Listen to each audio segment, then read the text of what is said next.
Bienvenidos a Esperanza Pense, donde la Esperanza Pense. Welcome to Esperanza Pense, where hope wins.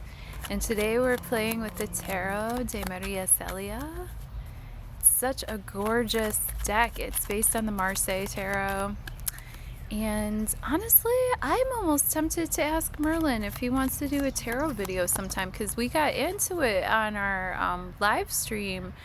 Click on the links that are here, or wherever the links are. Click the links in the description box and see what Merlin and Raffi and I talked about, because we do have a full moon in Sagittarius coming in on Sunday morning where I live, Central Standard Time in the United States. Oof, I think that moon comes in right around 3:45 in the morning.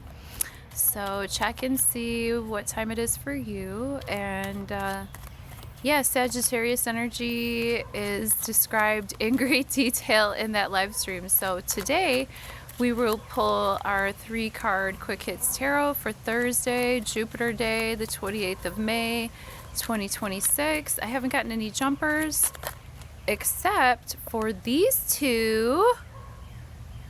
What's going on here? Ooh, we got Death reversed, and we got Knight of Swords.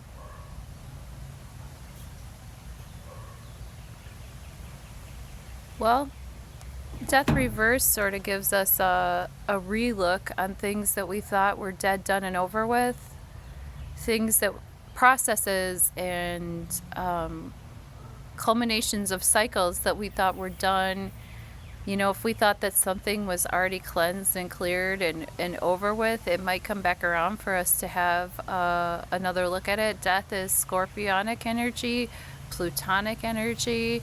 It is the scythe that cuts the tumors out, whereas Ceres is the scythe that separates the wheat from the chaff, as you've heard me say often. By the way, stick around till the end of the video and I will talk about the astrology for today. If you haven't been here before, thank you so much for being here. Thank you so much for fine-tuning your free will and intuition with me every day, Monday through Friday. We meet up early in the morning. We vibe out with the cards to just sort of get some pictures in our minds, get our reticular activation system functioning at a high level. That way, when we see similar signs and symbols throughout the day, it reminds us that synchronicity is real, that God is present, and that our lives are constantly trying to have a conversation with us if we have the eyes and ears to hear and listen and shut up and listen. Sometimes I have a problem with the shut up, and a lot of us will, because it's Gemini season. Knight of Swords could be a Gemini. Knight of Swords, this is information coming in very quickly, and this person might not have a whole lot of consideration for other people's feelings, but they're just telling the truth as they see it, right? They're very concerned with data. They're very concerned. South Node is in Virgo, so you know there comes a time where, with this Death card here, we have to release our need to have everything so defined, everything so data driven.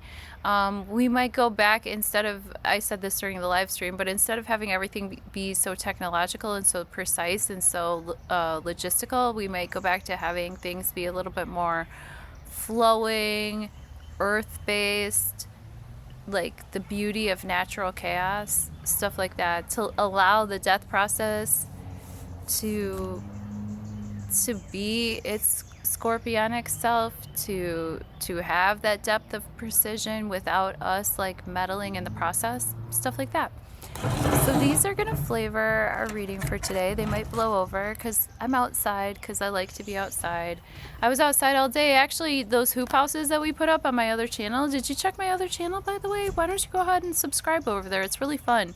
Tarot happens here, astrology happens here, and sometimes other things happen here. I obviously go off the rails and talk about all kinds of topics. But on my other channel, I'm a musician, I'm a farmer, I make recipes sometimes, and I just do whatever the F I want over there. So you can subscribe and see if I go to a show or something. I'll usually post a fun video. So let's pray and play. Thank you for being here. Thank you for fine-tuning your free will and intuition with me today.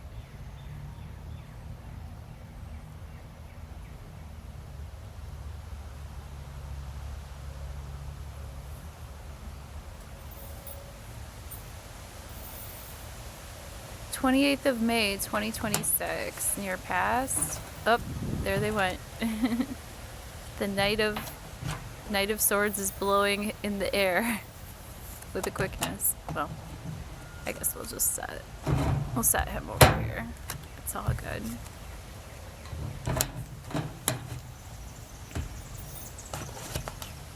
Near past, present tense, near future. Hit the links below if you want to have your own personal reading, because these are just general vibes for the day, and it's for entertainment purposes only. But if you like to get more in depth with your process, you know, I got the skills. Near past. Ooh, 3 of Wands, present tense. 8 of Cups, and near future, the Sun. Oh, I love the Sun card.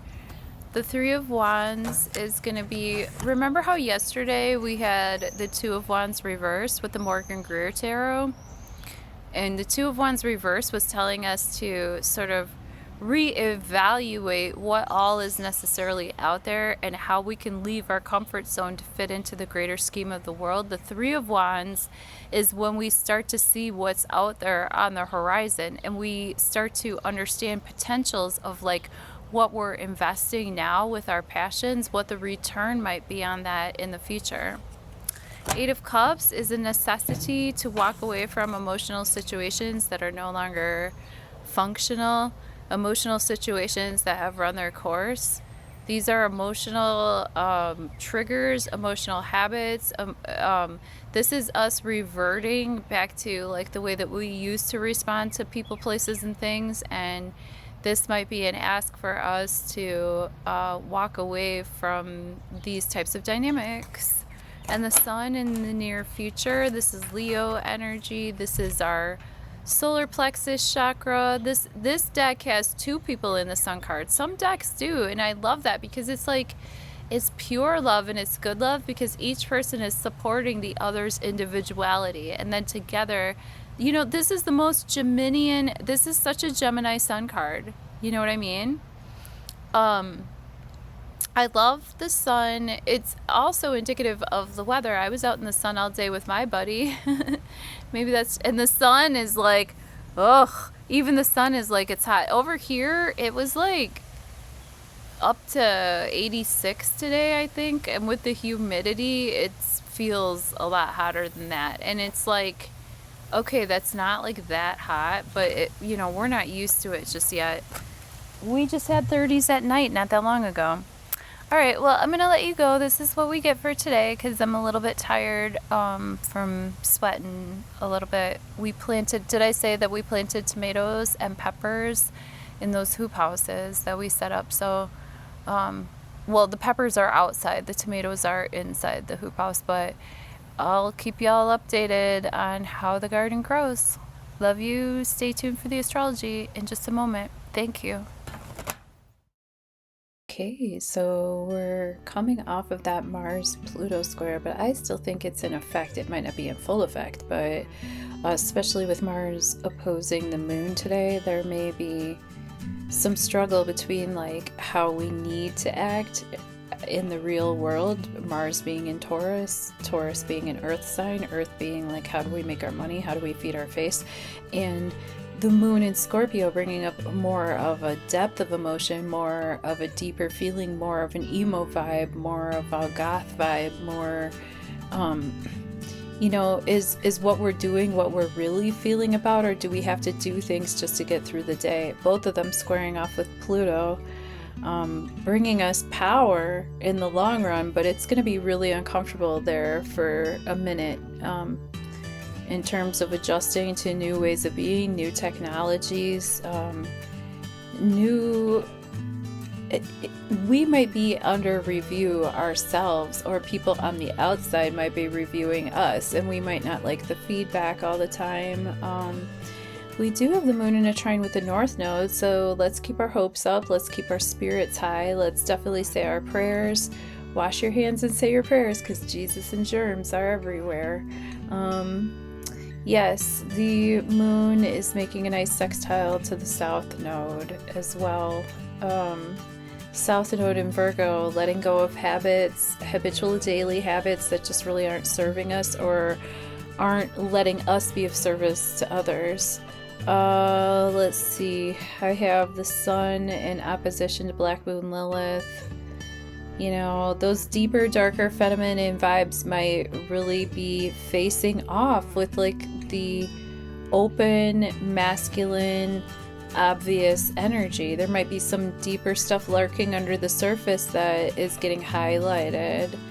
And of course, Venus and Saturn are also squaring off. So, you know, there might be some blocks.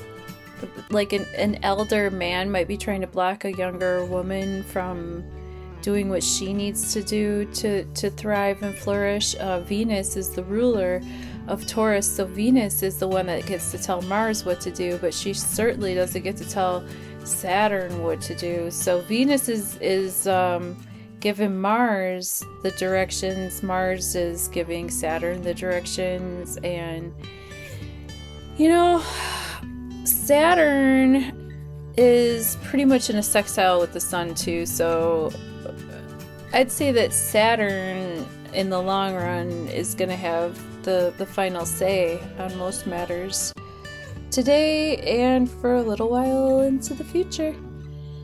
I think I got everything I wanted to talk about today. Yeah, tune into the live stream that we just did the other day, Raffi and Merlin and I, and you can learn more about the astrology upcoming. We do have a Sagittarius full moon this weekend. Love you, bye.